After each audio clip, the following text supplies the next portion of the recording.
Hello, I'm Dr. Frances Pitsillis.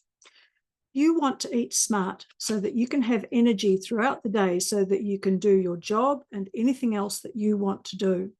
So, what advice do I give people? Well, I think the king of all energy providers in your diet is protein.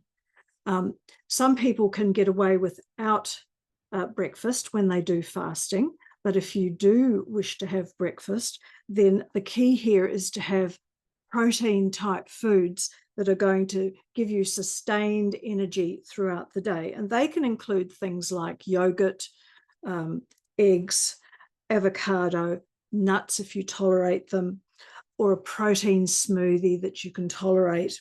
And if you want to, you can add berries or fruit and vegetables to that. Now, what would you do in terms of having snacks during the day? Well, we do know that if you can avoid snacks between meals, it may be quite good for your growth hormone levels. But if you need to have snacks, they should once again be either good protein level snacks like nuts or cheese, um, or having fruits that are low GI, low glycemic index. So these are fruits like apple, pears, and oranges. And then for lunch, we want you to have a meal like a dinner meal. We want the size and thickness of your palm of protein on the plate and vegetables. Now, ideally, leftovers are great because starch and sugar causes fatigue and makes you tired.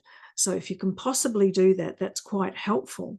So how do you do that? Well, you can cook like a caterer, make a lot more than you normally would, and use some of this food for lunch the next day. Some people boil eggs and keep them in the refrigerator and put them into their lunchbox. Some people keep nuts, protein bars, and low GI fruit at work that they can have as snacks or to supplement their lunch if they've had some difficulty. What do you do if you're going out for lunch or you have to buy lunch somewhere? Well, some shops can provide you a salad without bread because bread tends to be tiring. If you must have something, you could have a wrap which hasn't got much flour in it, but with a lot of meat in it and salad. Um, Sushi, as long as there's a lot of protein with the sushi, it might be all right. But sushi tends to be made with white rice, and they usually make it with sugar.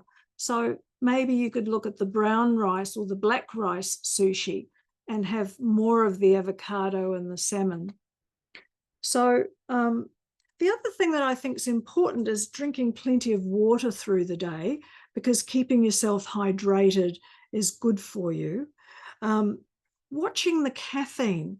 When you have coffee, it picks up your adrenaline and energy and then it dumps you.